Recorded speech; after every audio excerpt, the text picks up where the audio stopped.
दोस्तों नमस्कार, आप सभी का बहुत बहुत स्वागत है।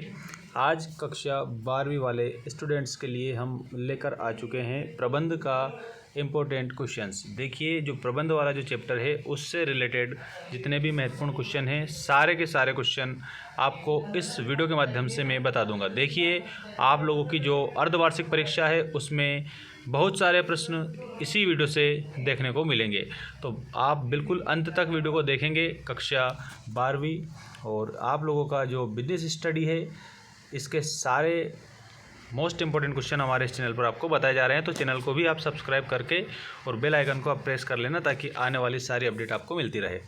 देखिए, प्रबंध का अर्थ तथा परिभाषा। यहाँ आपको एक बात अच्छे से याद रखनी है कि जो प्रबंध होता है ना, इसको अपन इंग्लिश में मैनेजमेंट कहते हैं। ठीक है, प्रबंध एक ऐसा शब्द है, व्यापक शब्द, जिसका जो वर्तमान समय में अर्थ जो है विभिन्न प्रकार से प्रयोग किया जाता है।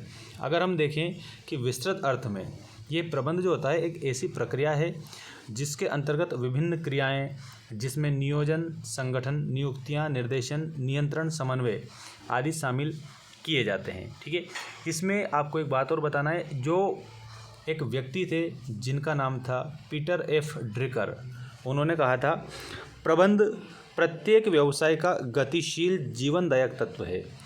मतलब एक प्रकार से जितने भी व्यवसाय होते हैं ना, उनका जो जीवनदायक जो तत्व है वो क्या है, तो वो है प्रबंध।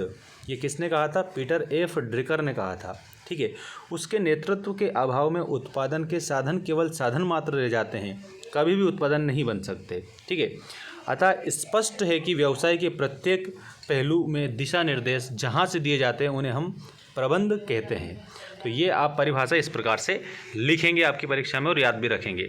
इसके अलावा जो अलग प्रकार से जो डेफिनेशंस हैं वो भी आप लिख सकते हैं और सभी की व्याख्या भी मैं आप लोगों को बता रहा हूँ यहाँ पर। देखिए, F.W. टेलर के अनुसार इन्होंने क्या कहा है, सब विद्वानों ने अपने अपने हिसाब से अलग अलग परिभाषाएं दी है।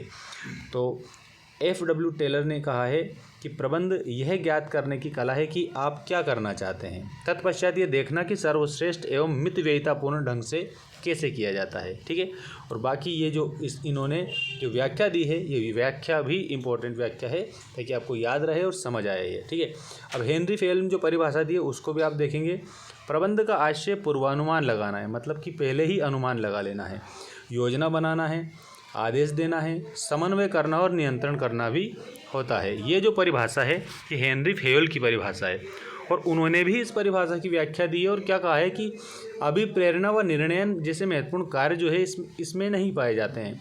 परिभाषा में कार्य करने की कला की जानकारी नहीं दी गई है। ठीक है ना, ये भी आपको याद रखना है, क्योंकि सभी जितने भी यहाँ पर परिभाषा देने वाले व्यक्ति हैं सभी ने कुछ ना कुछ अपने अपने हिसाब से इंक्लूड उसमें किया है और आलोचना भी इन परिभाषाओं की हुई है। देखिए, लॉरेंस ए एप्पले के अनुसार प्रबंध व्यक्तियों का विकास है, ना कि वस्तुओं का निर्देशन है। ये परिभाषा इन्होंने दी है। अब इसमें इन्होंने मानवीय तत्व को सबसे ज़्यादा महत्व दे दिया है इस प्रकार से। अब ये इंग्लिश मीडियम वाले जो स्टूडेंट्स हैं ये इन परिभाषाओं को भी याद रख सकते हैं। ठीक है, अब जो प्रबंध की विशेषताएं हैं, अगला प्रश्न, प्रबंध की विशेषताएं लिखिए। तो आपको याद रखना है कैरेक्टरिस्टिक्स ऑफ मैनेजमेंट। प्रबंध की निम्नलिखित विशेषताएं हैं। सबसे पहली विशेषता, तो प्रबंध एक प्रक्रिया है